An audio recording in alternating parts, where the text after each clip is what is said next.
I had been dreaming about this day for as long as I could remember, the moment I would finally step into my grandmother's estate and feel the weight of her legacy surrounding me. Driving up the long, winding driveway, the sprawling mansion came into view, bathed in the soft glow of the morning sun, every brick and window a testament to decades of her hard work. My heart pounded with a mixture of excitement and reverence. This was the home that had built our family fortune, the empire she had nurtured, and now it was mine to inherit. But as I stepped out of the car, I immediately noticed the way Mom's new husband stood by the front door, arms crossed, a faint smirk tugging at his lips. There was something in the way he glanced at me, something possessive and calculating, that sent an unexpected chill down my spine. I shook it off, telling myself it was just nerves.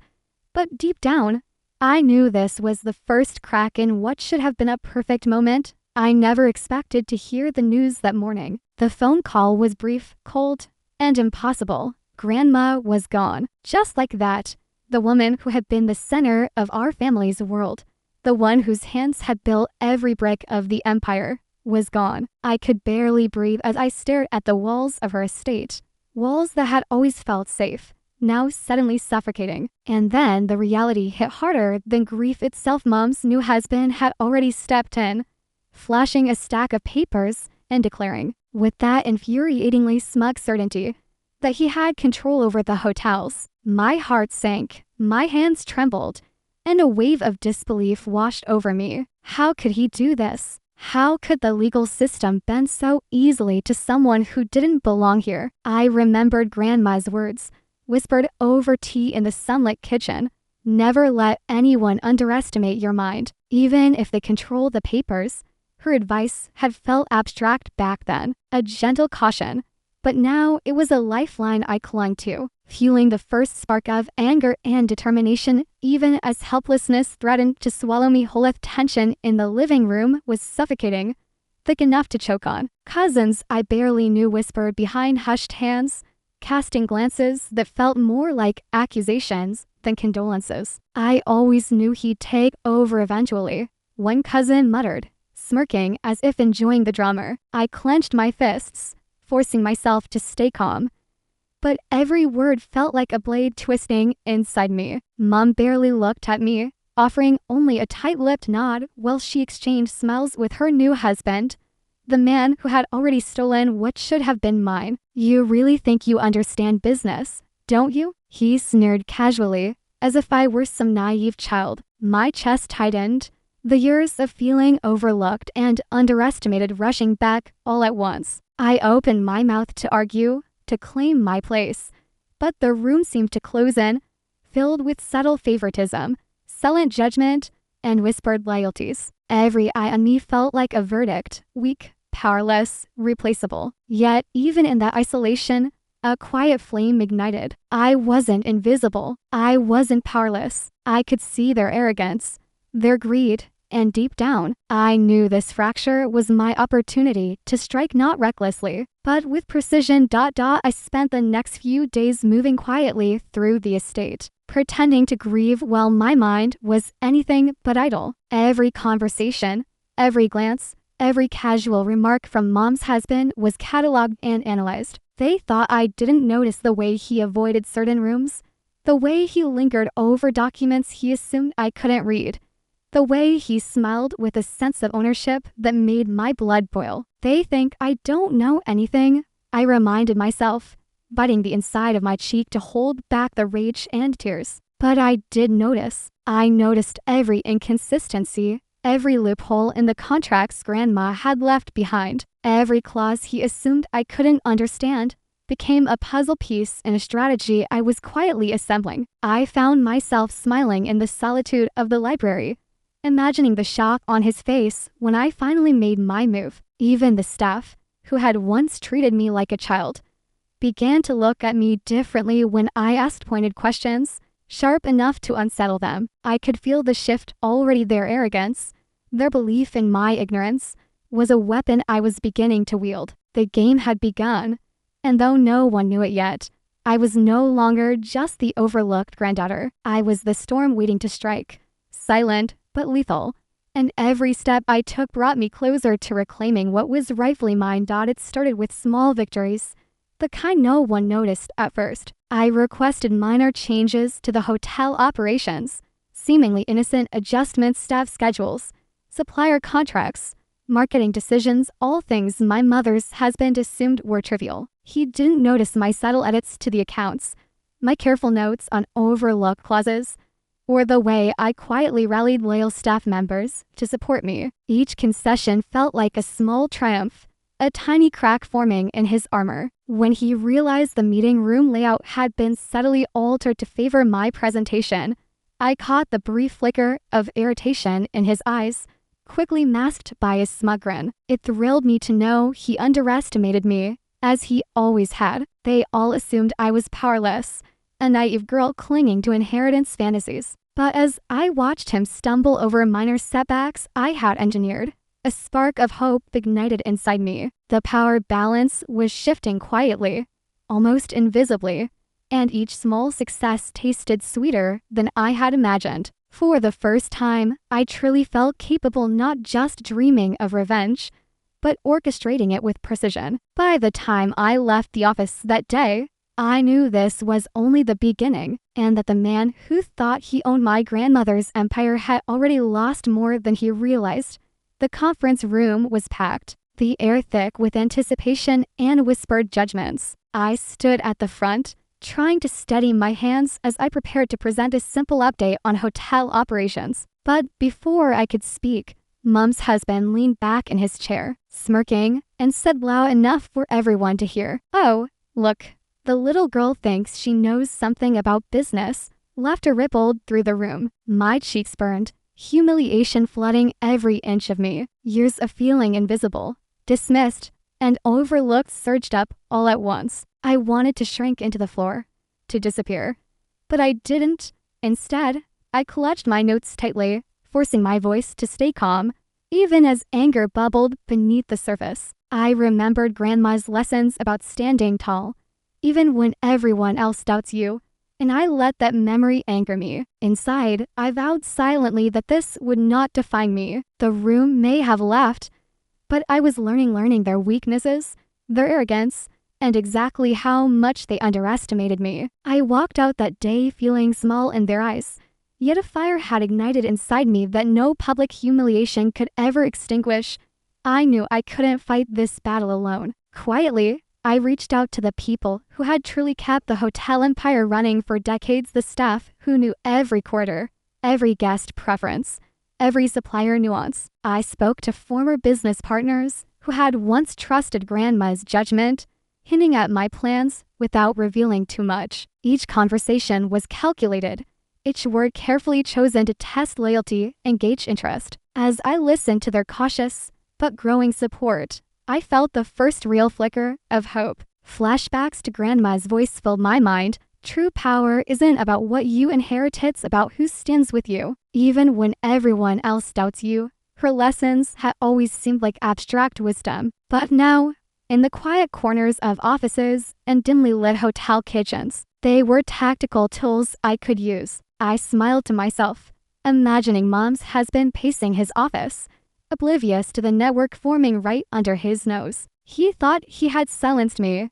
thought the empire was fully in his hands. But alliances were being forged, loyalties quietly shifted, and my strategy was taking shape. Every knot of agreement, every whispered promise of support made the walls of his assumed control tremble, and for the first time, I truly believed that the empire could be mine again, not by confrontation alone, but by the quiet, steady work of outsmarting the man who had thought he was untouchable. Late one night, I pored over the stacks of legal documents Grandma had left behind, the mansion silent except for the faint ticking of the antique clock in the study. That's when I saw its small, almost invisible clauses tucked into the margins of the will, buried beneath legal jargon and what anyone else would dismiss as routine language. Hidden assets, contingency plans, secret trusts. Grandma had anticipated everything, even Mom's husband's greed. My heart raced as I traced each line, connecting dots that revealed a path no one had expected. This wasn't just inheritance. It was a carefully constructed blueprint for justice, her final gift guiding me from the shadows. A thrill of hope surged through me. And yet, there was a deeper anticipation or sense that Grandma had left one last, unseen move, a masterstroke she trusted me to discover at exactly the right time. My pulse quickened with the knowledge that the tide could turn, that every underestimated step I had taken was leading toward a revelation he would never see coming. And in that quiet study, I whispered to myself, they think they've won, but they have no idea what's coming. The weight of possibility pressed against my chest, exhilarating and terrifying, a mix of fear and empowerment that I had never felt before. I could feel the stakes rising the moment I stepped into the boardroom. Every word, every glance, every pause carried weight. I carefully presented my updates, each suggestion calculated to highlight flaws in Mom's husband's decisions, all while keeping my tone respectful enough that no one suspected the web I was weaving. Mom sat beside him, her fingers nervously twisting in her lap, a flicker of guilt in her eyes that betrayed her internal conflict. I don't understand why she's suddenly so involved, he muttered under his breath, trying to appear casual. But the sharpness in his voice gave him away. I caught Mom's hesitation, the tiny glance she shot me that said more than words ever could. She was complicit in the betrayal, but struggling with conscience. Status tension hung thick in the room. He still wore the confidence of someone in control, while I subtly undermined him, reminding everyone, even silently, who truly belonged. The class envy, the favoritism, the unspoken judgments, they all played into my hands. Each comment I made, carefully laced with facts and reminders of my grandmother's standards, chipped away at his authority. I could feel the momentum shifting, and though no one else noticed yet, I knew this confrontation was the beginning of the end for him. Every carefully chosen word, every subtle correction, every pointed question was a step toward exposing the truth. And I relished the tension building in the room like an unspoken promise. The final reckoning was coming. The day I had been building toward finally arrived, and I walked into the conference hall with a calmness I didn't entirely feel. The room was filled with investors, journalists, and key staff members, all gathered under the assumption that Mom's husband was firmly in control. I began speaking, my voice steady, carrying an edge that made heads turn. I outlined operational discrepancies, mismanaged funds, and subtle manipulations he had orchestrated, pausing at each revelation to let the weight of my words settle. Gasps and murmurs rippled through the crowd. Staff who had once looked at me with doubt now nodded in quiet affirmation, their loyalty visibly shifting. I revealed hidden clauses from Grandma's will, the secret trusts, and accounts that legally guaranteed control to me, not him. Cameras flashed, and whispers of shock spread like wildfire. He sputtered, trying to maintain composure, but every denial I anticipated crumbled against the concrete evidence I presented. The social power in the room reversed almost instantly. He went from arrogant master to a man cornered by truth.